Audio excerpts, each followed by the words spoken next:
In this video, we are going to talk about API Gateway versus ESB. We will talk about what API Gateway can do that ESB cannot do, how exactly both are different, where to use and when to use API Gateway and ESB, and we will name few integration solutions that existed before ESB and API Gateway. So let's start with integration solutions first. If we talk about the integration solutions that existed before ESB and API Gateway, the first that comes in mind is BPL. BPL stands for Business Process Execution Language. It is an XML based that helps in sharing of data between two systems. After BPL, it comes EAI. EAI stands for Enterprise Application Integration. Again, EAI also provides the same features as BPL but is more generic than BPL. Then comes B2B gateways, business to business gateways to connect internal systems to the external systems. And after this, it comes ESB and then API Gateway.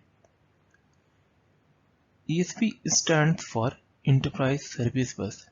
Now, if you look, you can broadly categorize into two types of architectural style that mostly used nowadays. The first one stands for microservice. So API Gateway is becoming more popular with microservice, and others like BPL, EAI and ESB are mostly SOA oriented. SOA means SOA architectural style, that is service oriented architecture. So in this video, we will focus mainly on ESB and API Gateway. So let's understand what are the common functionality that is offered by ESB and API Gateway. Here we have two tables, first for API Gateway and second for ESB, and we will understand the functionality that is mentioned in the left column. First is routing. We will look for routing for API Gateway in the later section of this video. For this point of time, let's understand that routing is offered by both API Gateway as well as ESB. Next, authentication. By the term, authentication means whether a user or a system is a valid user or system or not. So authentication again is offered by both API gateways as well as ESB. Next is authorization. By the term, authorization means whether a particular system or user is allowed to do a particular operation. For example, a particular user should belong to a particular group, and that group should has access only to create or update a data. So this is authorization. So again, authorization is offered by both API Gateway as well as ESB. Next, policy management. Policy management defines how a web service should be accessed and what operations of web service should be accessed and in which way by the user. So policy management again is offered by API Gateway and ESB. Next, payload transform. By the term payload means the request, generally we can say, some people may see it as a message. So by the term payload transform, B means we are converting the format of the request that is coming. For example, in a middleware system, it may happen that the request is coming in XML format and you need to consume and your web service is based on JSON format. So at the time of coming of the request, you need to transform the XML format into JSON. So this payload transform is again offered by API Gateway and ESB. Next is common protocol. By the term common protocol means the communication between different heterogeneous systems as well as homogeneous systems should happen in a common protocols like SOAP. It could be maybe HTTP, maybe FTP, maybe SMTP also. So this common protocol again is offered by API Gateway as well as ESB. Next is validation and enrichment of the payload. By the term validations, we have two kinds of validation that happens generally. First is format validation, second is content validation. By the term format validation means the request structure is right or wrong as defined by the policy management, and the content validation means whether the format is containing a valid value or not. Both kind of validations you can do at API Gateway level as well as ESB. By the term enrichment means when a request comes, you are adding additional values, maybe in the body, maybe in the header section of the request. So validation and enrichment is both offered by API Gateway as well as ESB. Now you see the last three: payload, transform, common protocol, validation and enrichment of the payload are mostly concerned with change of the business logic.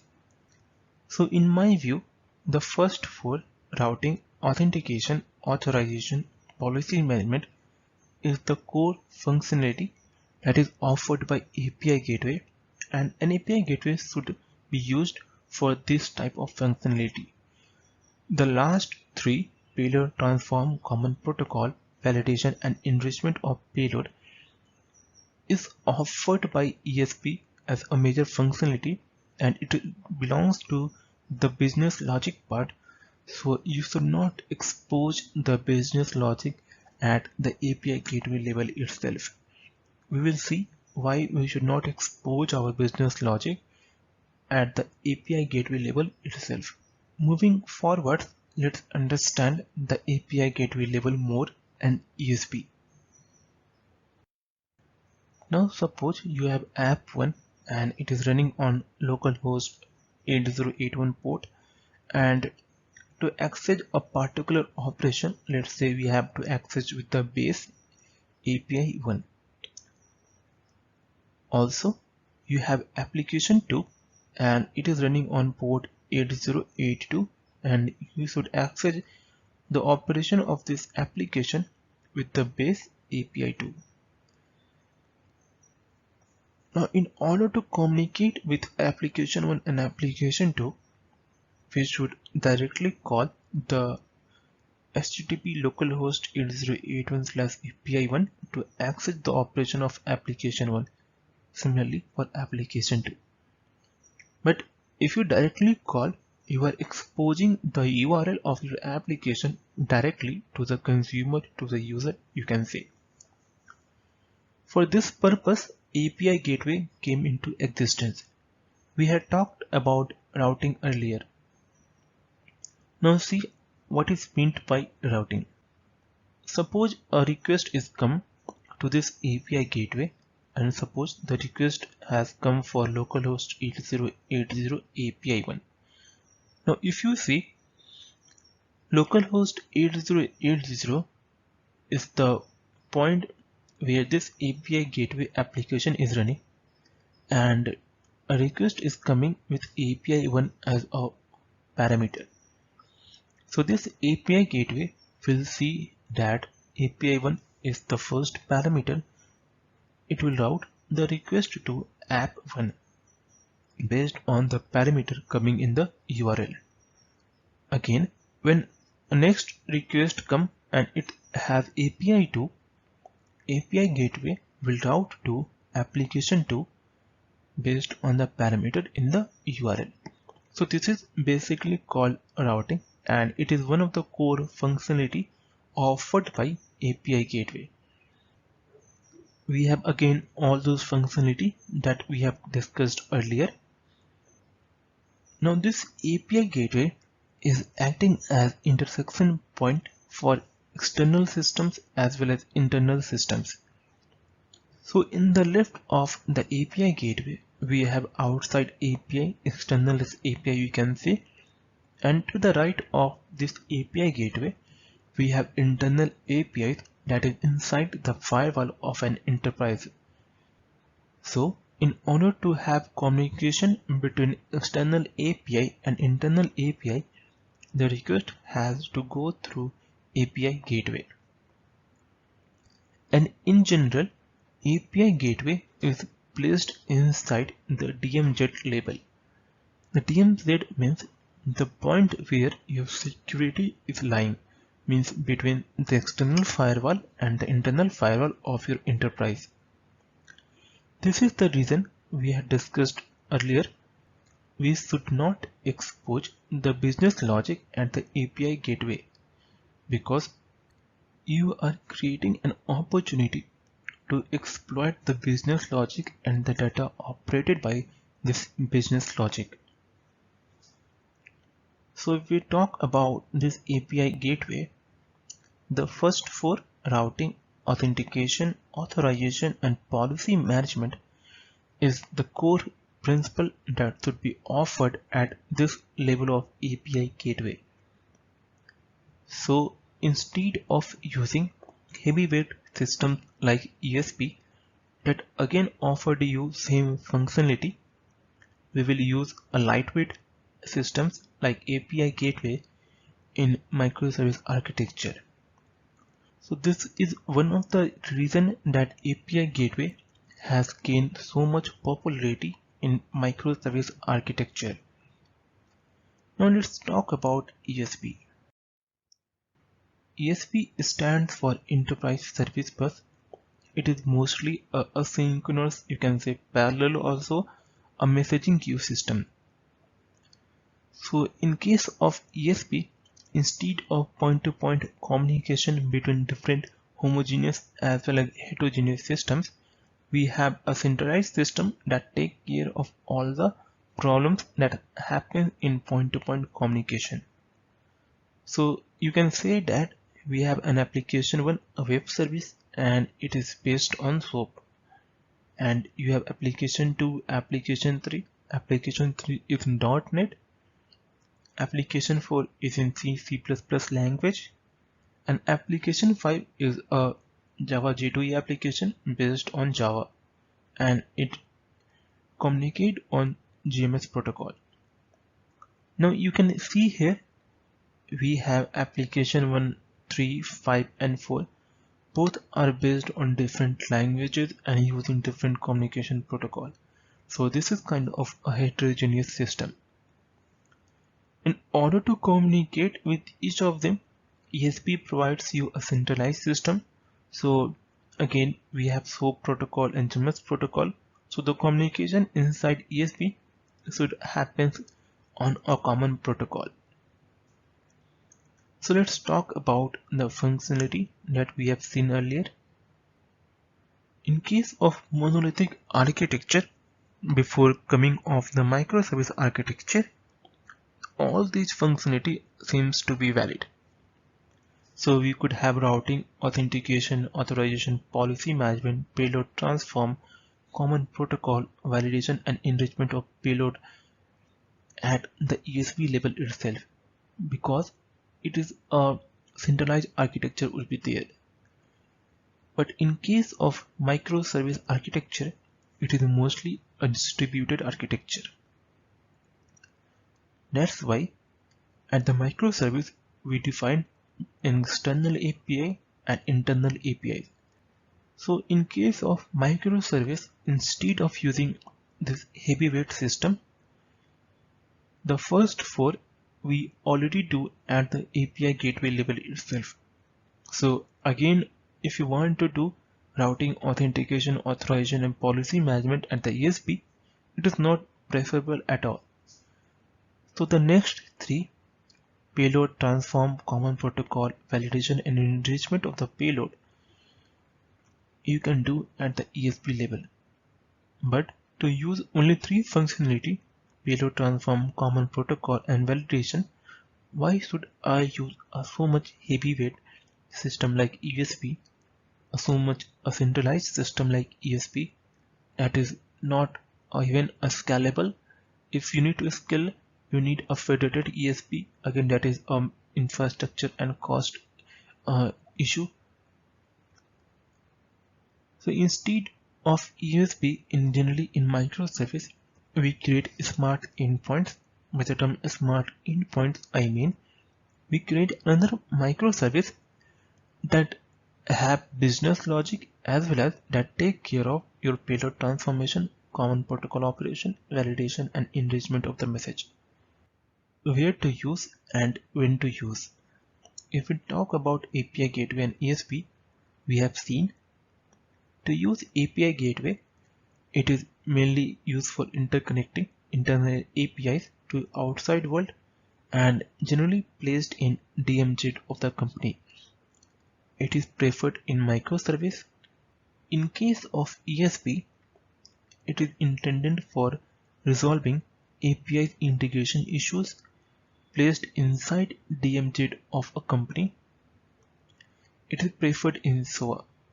So ESB is mainly preferred in service-oriented architecture and in monolithic architecture. So we could have all the facilities that ESB provides easily that we have seen earlier if we have in monolithic architecture.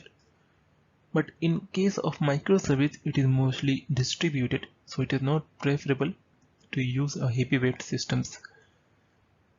The reason we do not expose business logic is because of the DMZ area.